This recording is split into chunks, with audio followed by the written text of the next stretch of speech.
Pretty Woman. Il y a quoi dessous? Il tente de glisser sa main, elle l'en empêche. Tiens, voilà Grammarion. Comment tu sais? C'est comme à l'école, il est toujours le premier.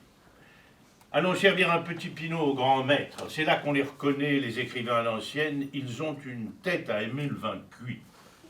Cher Teresa, ce Foujas qui se prétend votre mari vous a-t-il dit que vous étiez la plus ravissante des femmes d'écrivains? Ça lui est arrivé, il y a longtemps. Et que je ne connais rien de lui qui semble indigne de vous?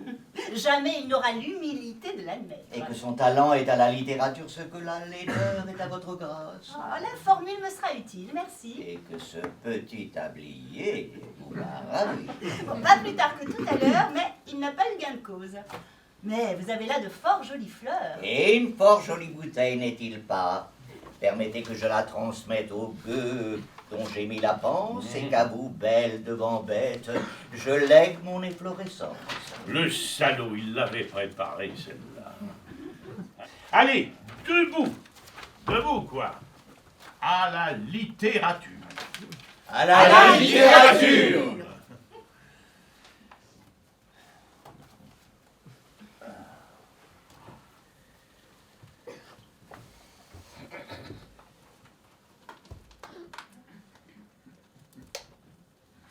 Alors, on est là pourquoi? Je veux dire, vous nous dites ce qui vaut l'honneur de ce dîner? Nous diriez-vous serait tout de même plus élégant, sus d'être plus juste. Ça va, c'est bon. Sans doute, mais c'est encore meilleur en français. Et puis, on dira ce qui nous vaut l'honneur et non ce qui vaut l'honneur. C'est que le dit honneur, il faut bien le devoir à quelqu'un. Mais quel vieux pédant. Il n'y a rien de pédant à parler français. Je tâcherai de bien me tenir, monsieur. Bon, alors, on est tous écrivains, ok, mais... Oh, pardon, Teresa. Ah ben, elle gribouille.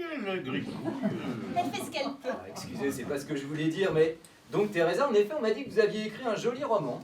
Comment? Vous ne l'avez pas lu? Je me suis promis de le faire. Naturellement. Il est vrai que cela ne fait que 10 ans qu'il est sorti. Tu fais moi le malin, là. Être marié à un écrivain, c'est déjà être un peu écrivain soi-même, pas vrai? Tout est dans le un peu, naturellement. De toute façon, de nos jours, tout le monde se prétend écrivain. Il suffit d'avoir une carte de presse. Oh, je ne parle même pas de tous ces imposteurs qui recourent à des nègres. Il faut partir de bien bas pour éprouver un électrochoc en lisant 5 ans. Est-ce que tu peux être suffisant? Aucune suffisance là-dedans. Quand on n'a pas de culture classique, ma foi, le premier opuscule venu peut bien passer pour une révélation. D'ailleurs, je ne vois pas comment l'on pourrait s'expliquer autrement le succès de la saga. Elle a au moins changé la vie de certains lecteurs. Tout le monde ne peut pas en dire autant. Encore hors sujet, mon jeune ami. Le sujet, c'est est-il justifié qu'un auteur aussi quelconque soit à ce point porté au pinacle? Non, le sujet, c'est minuit tard. Et partant de là, le pouvoir qu'a la littérature de changer la vie. Voilà. Arrête un peu, on n'est plus aux zouaves. Le fantasme d'une littérature révolutionnaire a vécu. Je suis resté fidèle à mes idéaux de jeunesse. En tirant les ficelles du capitalisme éditorial et en plaçant tes petits copains dans les jurys littéraires, bien sûr. Bon, mais tout cela ne nous dit pas comment tu t'en es sorti. Eh bien, n'en déplaît à Grammarion. N'en déplaise à Grammarion. N'en déplaise à Grammarion, merci Grand Schtroumpf. Sagan, ça paraîtra idiot, je sais. Mais de savoir qu'un tel personnage pouvait exister, bah oui, ça a changé un peu ma vie. C'est aussi ça, la littérature. Donner à voir un ailleurs. De l'art d'énoncer des poncifs, vous avez 2 heures. Grand classique de la réaction. Dénigrer ce à quoi elle ne comprend rien. Grand slogan du moderne, ricaner, ricaner, il en restera toujours quelque chose. Ne faites pas attention à lui. Continue. Oh, bah, j'ai tout dit. Le temps a passé, je l'ai laissé faire. Difficile de faire autrement. Ce qui était, comment dire, un horizon auquel j'avais fini par me résigner. Une sorte d'horizon sans horizon. Oui, ce qu'on appelle l'infini. Bref, je me suis senti capable de le transcender. Et puis avec l'aide sociale et le reliquat que me procuraient mes petites activités, j'ai repris mes études. Et j'ai eu mon bac. La drogue mène à tout. N'importe quoi. Il ferait bien d'en prendre de temps en temps, celui-là, hein, ça le calmerait. Et puis il y a eu Nathalie. Ah, étudiante comme moi. Et mais attention du gratin. Hein. Sa mère aristo, père import-export. Elle est très belle. Hein.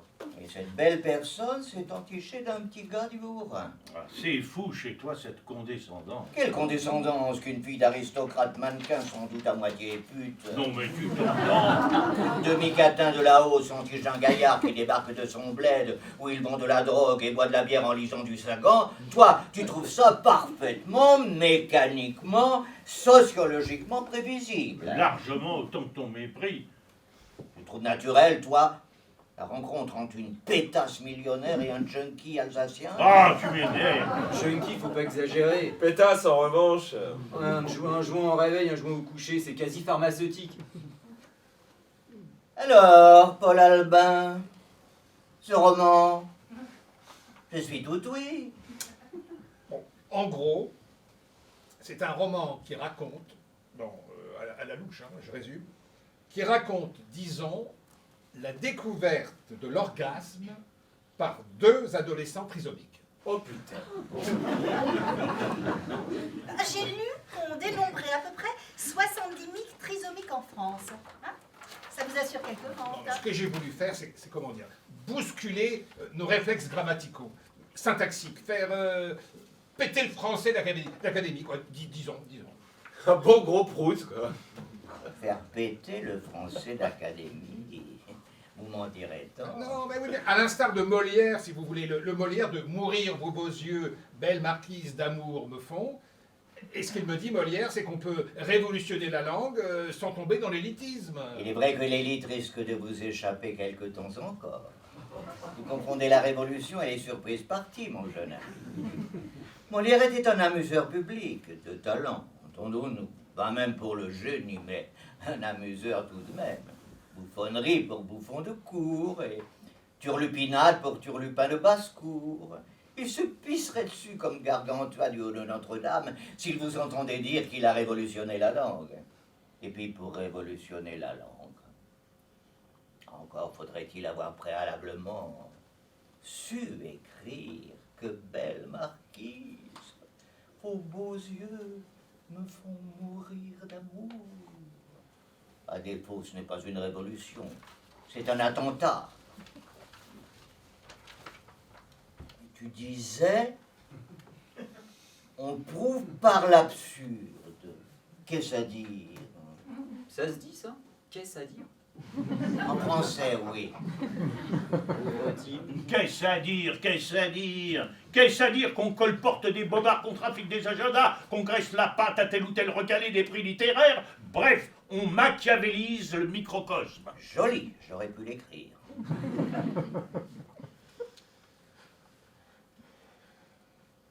Ça ne va pas forcément faire avancer le schmilblick, mais...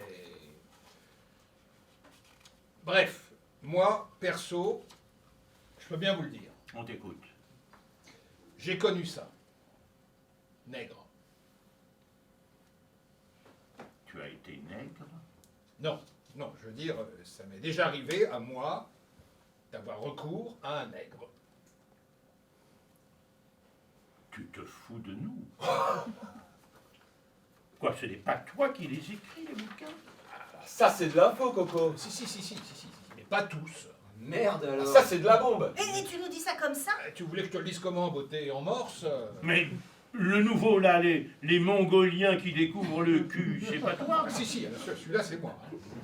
Non, mais pas les deux précédents. Oh, merde alors. Alors là, Coco, respect. Et c'est qui?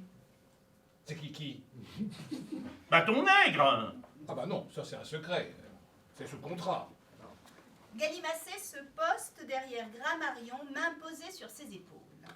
Tu me prends pour qui? Je ne comprends pas. Prouve-moi que tu n'es pas un traître. Encore me faudrait-il une cause à trahir. Je ne suis pas une cause suffisante. Tout juste. Tu vieillis mal. Tu es ridicule. Et enlève tes mains. Tu me fais mal. On te dit jaloux de mes succès. Tu es jaloux des miens, sans doute. Aigri. Des aigreurs. Présentement, c'est toi qui m'en donnes. Sous tes grands airs, la perfidie. Aphorisme de paranoïaque. À vous, mais à vous donc! Merde à la fin. Ma claque de ton cirque. Les yeux dans les yeux, là, tu n'es pour rien dans ce torchon. Je ne sais plus ce que tu dis. Je vous laisse, messieurs les flatteurs, bonsoir. Allons, trop facile. De m'accuser en effet salé. De partir. Et tu voudrais quoi?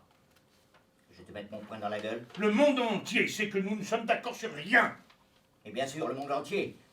En plus de tourner paranoïaque, tu vires mégalo, mon pauvre Dieu. Tout le monde s'étonne que nos différends n'aient jamais éclaté au grand jour. Nos différents, comme tu dis, ont éclaté au grand jour il y a 20 ans, quand je suis sorti du zouave avec un cocard. Le temps a passé, pas ta rancune. Et mauvais poète avec ça. On navigue dans les mêmes eaux, tes copains me font la peau dès qu'ils peuvent, et les miens t'étrillent dès que tu sors un bouquin. Vanité de microcosme. 20 ans que ça dure. Argument nullissime. Pourquoi alors cela ne durerait-il pas encore? Parce que tu es impatient. Viens donc. Et de quoi? De jouir de ton magistère sans partage. D'exercer ton pouvoir sans rival. C'est donc cela, je serai un rival. Il t'a fallu toutes ces années pour te le dire. Ouais, d'accord, je n'ai pas retenu la main de ceux qui en avaient contre toi, soit. Mais jamais je n'ai écrit la moindre critique à ton égard. Jamais fomenté la moindre cabale. Ah, c'eût été d'un comique. Mais c'est un fait. Je compatis. Toutes ces années à prendre sur toi, à tenir ton ressentiment en bride. Mais quelle abnégation! Et tout ça pourquoi? Parce qu'une petite partie de la totalité du pouvoir éditorial t'échappe encore? Parce que je suis un bien meilleur écrivain que toi? Ce que j'ai lu de ce torchon m'a fait penser à toi. J'en déduis que c'est bien écrit. Suffisamment maniéré pour m'avoir fait penser à toi. Ce que tu appelles des manières, c'est ce que les gens avec un peu d'élégance et de sensibilité appellent du style. Il est payé pour chauffer la salle? Bref, la position de second. Au départ, bien sûr, ce n'est pas si déplaisant. On est l'homme en noir, le conseiller du prince. Les goûts ne s'en portent pas plus mal. Mais voilà, il y a toujours un moment, et ma foi c'est humain, où l'on se prend à rêver de tuer le père. Tu avais raison, il est perfide, ton pote. Il ferait un merveilleux procureur. Je dis juste que Danton avait raison de se méfier de Robespierre. Hélas pour lui, il eut raison trop tard. Clap, clap, clap. Trop cool de fréquenter l'élite intellectuelle. On se sent tout petit à côté. Pas vrai, Militar? Des nains. On est que des nains. Tout juste bon à divertir le petit peuple. Vous voyez, nous avons plus de choses en commun que vous ne voulez l'admettre. Au moins, nous savons élever le débat, que voulez-vous, chaque époque a ses bouffons. Oh l'autre, les bouffons, Goldorak, tu sais quoi? Ils t'emmerdent. Ils ne président pas aux hautes destinées de l'intelligence à la française, Ils n'ont pas de grandes théories sur le monde. monde dont ils ne connaissent que ce que les maîtres leur enseignent. C'est qu'ils ne respirent pas le grand air des altitudes. Et l'avantage, c'est que quand ils tombent de très bas, eux. Grammarion se jette en avant et met une gifle à Flamaseuil. Et là, pauvre crétin, t'es tombé d'assez haut. Il m'a frappé! Il m'a frappé! Non mais vous avez complètement craqué, vous. On en a marre, des jeunes coqs, vous comprenez? On en a marre. Côte, côte, côte. Ah, ça pour glousser et picorer dans les dîners en ville, ils sont forts. Côte, côte, côte. Non mais regardez-moi ça, ça chiale à la première base. Grammarion, tu te calmes. Je ne vous le dirai qu'une fois, j'exige des excuses! Et sinon quoi? Je vous préviens, je vous le dirai qu'une fois! Trop tard, ça fait déjà 2. Et des excuses, je suis peut-être moi aussi en droit d'en réclamer, non? N'y pensez même pas! Ma foi, il y a dans ce pugilat d'écolier un accent de sincérité pour le moins instructif. Allez, sifflons la fin de la récréation.